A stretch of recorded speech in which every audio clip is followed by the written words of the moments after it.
Hi, everybody. It's Mike from Here, the Watchman. And, today we have a guest, an honored guest, a guy that has served our country. He's fought in Vietnam. The guy is just amazing. I'll give you an intro to him, but I want to thank you, John. This is Mr. John Moore. John, thanks for joining us. Morning, Mike. Thank you. Good to be here. Folks, today we have John on audio only. We tried to work out some technical difficulties, but we couldn't. But I think what he has to say is so important that I just want to bring him to you. And I want you to know that John will be the keynote speaker at the Hear the Watchman conference in Dallas, Texas, at the Hilton DFW Executive Lakes Conference Center and Hotel, March 22nd through the 25th. Coming right up on us here, folks. So you want to get your tickets, get there. We have a whole lineup. You can see everything at hearthewatchman.com. John first fought terrorism in 1967. He is still fighting it today. He walking patrol in Vietnam at night alone. He searched for terrorist booby traps. He searched for terrorist bombs in his Jeep and saw what happened to those who did not find them. He flew 57 combat missions over Vietnam, most of those while being hit by enemy gunfire. John went on to join the Green Berets at Fort Bragg, where he trained to invade the Middle East. The guy is just amazing. He is also an author of a book on personal security and the winner of the 2017 Prague Peace Prize. Now, somehow, in all of this, John still finds some time to be a husband, father, and grandfather. So, this is the guy that we're going to talk to. And we're going to talk to him a little bit about what's going on and what he does. He prepares you to be ready for what's coming down the pipe. John, in today's climate, why is it so important for us all to be prepared? Well, because the government's not going to be there for you. There's this feeling and belief, despite the fact, and we all know this, that, the Superdome in New Orleans can be seen from space. It's so big. The federal government of the United States couldn't find the Superdome for, 2 weeks?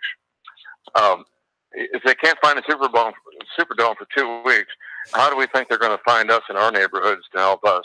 That's just simply not going to happen.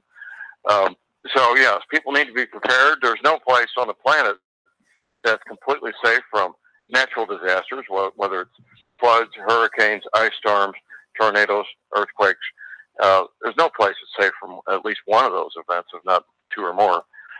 So yes, people need to be prepared themselves to take care of themselves, their families, their nearby neighbors, shut-ins, and so forth, because the government won't be there for you. If you believe that, well, as they sometimes say, I got a bridge in Brooklyn to sell you. So yes, people need to be prepared on their own, separate and apart from the government, Mike. Yeah, I wouldn't agree. I couldn't agree with you more, John. It's kind of frightening what's going on out there right now. Now you have a radio show that you do, and it's Liberty Man Radio. And how do people find that? Well, the easiest way is to go to my website at thelibertyman.com. And at the top of my homepage, it's libertyman.com.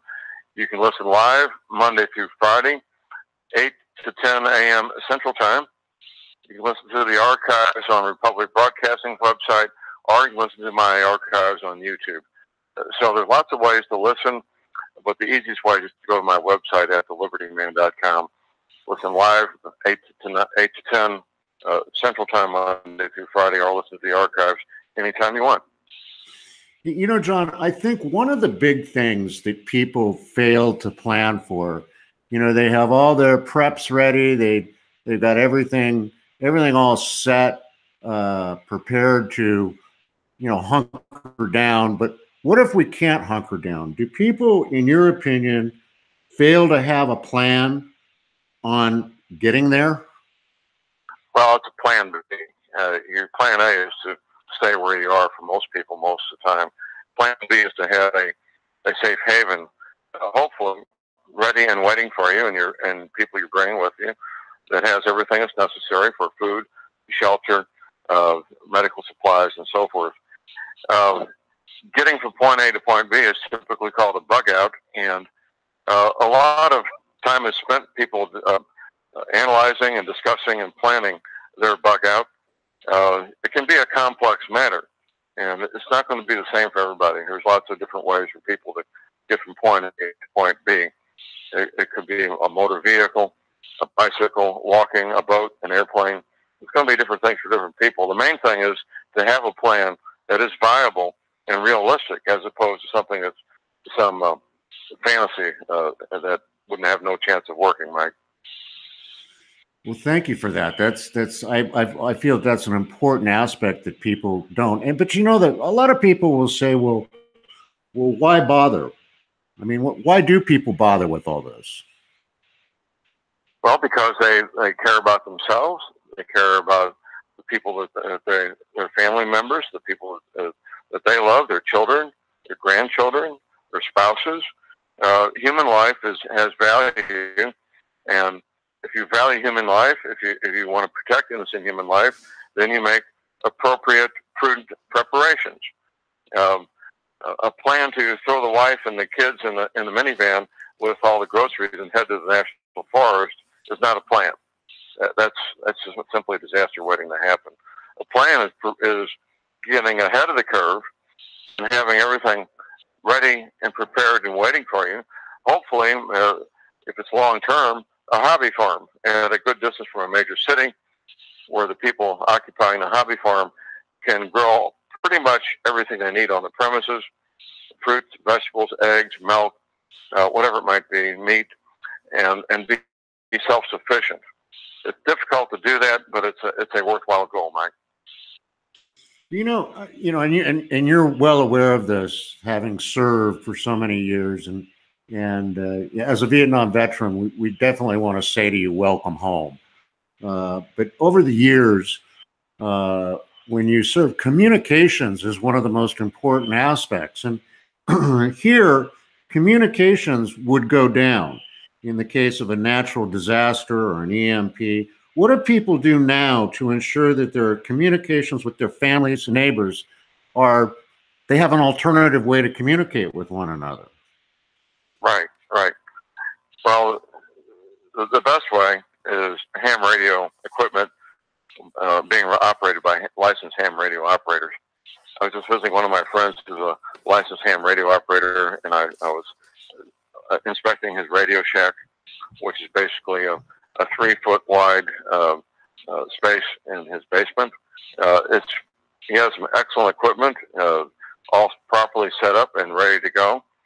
In the event of an emergency, he can communicate with people that need to communicate with him. And we've seen that in every major disaster, whether it's Hurricane Katrina or these other events. The ham radio operators frequently are the only people that can talk. And even the Red Cross relies on ham radio operators, for example. So yes, that's the best way. Now, there's other ways, of course, but ham radio is the best. Well, I think that a lot of people, John, resist that because they feel that if they have to get a ham radio license and all of that stuff in order to do any of that. Is that true? Yes and no. During an emergency, you can broadcast on the ham frequencies without a license if life or property are at risk on one hand. And people, once they find it out, they think, well, I'll wait until there's an emergency and then I'll use ham equipment. That's a massive mistake. Ham radio equipment is a bit more complex than a cell phone, quite a bit more actually. If you don't know what you're doing, the odds of you being able to communicate are dramatically reduced. And if you don't have the ham license and have used this equipment previously, the odds of you communicating successfully are dramatically diminished there, Mike. So in essence, what you're saying is don't wait till the last minute to go out and get a ham radio. Get one now and spend some time preparing and learning how to use it, right? Absolutely. Absolutely. That's what needs to happen. And in fact, my local preparedness group where I live here in Crawford County, Missouri, we're having a ham radio class on the first Saturday of March. And it's a sort of a new ham radio club as well. for our little area here out in the wilderness of the Ozarks. There's ham radio clubs all over the United States, Mike, and they're fairly easy to find. Every ham radio operator, since they do have a federal license, is listed at the FCC website, and you can look them up by zip code and find out where the local ham radio club meets, and just start going to their meetings. Get the training, get the license, get the equipment, and you're good to go, Mike. Great advice, John. Now, you in a bio I read about you online, mention about prepare strong, where you talk about the pertinent wisdom and knowledge that impacts everyone around you. Can you share a little bit more about that? Because it sounds like what you're saying is, you need to prepare mentally and physically for the times ahead. Well, absolutely. There's been numerous books and studies about what the men and women who survived the prisoner camps and the concentration camps in World War II. The universal conclusion, Mike, is that the men and women who went into these environments with a strong spiritual foundation were far more likely to survive than the ones who did not. That's not even debatable anymore. So my advice to everybody is to get your spiritual house in order. It doesn't matter so much what your belief system is, as long as it's a strong belief system that you sincerely believe in. And obviously, I'm a big advocate of being a born-again Christian, but that's an individual choice that people need to make. Regardless, make that choice and get your spiritual house in order. I work with clients also, Mike, that they pay me $250 an hour for my consultation. And I've had several quite wealthy individuals, men and women, who do not have their spiritual house in order, and they could literally buy semi-tractor trailer loads of freeze-dried food or anything they choose, and some of them have. But because their spiritual house is in order, their heart is not settled. They don't have peace of mind. And no matter how much they buy, they will never have peace of mind until their spiritual house is in order. It's a very sad situation, Mike. Amen, John. Amen. And that's what we try to do for you folks at the Hear the Watchmen conferences, where John is, again, the keynote speaker at the Speaker's Luncheon on Saturday, where he'll be bringing more insight on what to do. John, I want to ask you one final question, because I know you got to get out the door. You've got an appointment. But that is about panic. In my opinion, the most dangerous thing that happens in any given situation, whether it be a natural disaster or some sort of man-made disaster, is that people panic. How do we help people to avoid panic? Training. I've seen people fall apart, and even in training situations, let alone real combat.